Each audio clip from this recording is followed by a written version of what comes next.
I've never shared this with anybody publicly. There's so many things happen in this conversation right now. 1,000 years from now, people are going to be looking at this podcast saying, so this was the breakthrough. If this was Sports Center, that would be like such a hot take. Skip Bayless would have no idea. Stephen A. Smith would have no idea what to say if you drop that down. That is so good. The joke I always say is like, how'd you learn so much?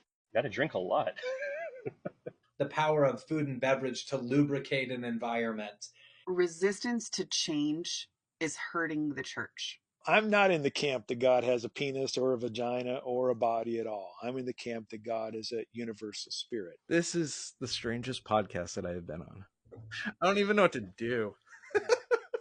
I'm kind of geeked up about this wine. So this is my second glass, and it delivers a little more of a punch than I expected.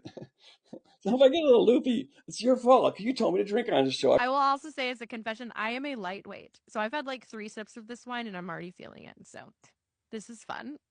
You've uncovered the mystery. You've exposed the formula. You've just duct taped together a number of things that aren't normally hanging out together, and I'm here for it. We're going to sit down at a table. We're going to have a glass of wine and some food, and we're going to talk about the beauty of Jesus. Thank you for the hospitality that this particular podcast provides folks like myself, and I know others, to be curious around their faith practices. I really appreciate this venue, what you're doing. It is fun, and yet you dig into the deep stuff. I will never forget the first time I bought a bottle of wine by myself, which was yesterday. If you're familiar with drunk history, I thought it's like drunk theology. So I got a little spicy there.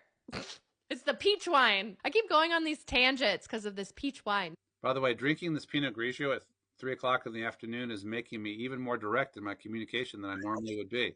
I know why you have your guests drink wine. It makes sense now. Yeah, I get it. I'm thinking, I'm like, man, I'm real ranty in this episode. Yeah, no, I understand.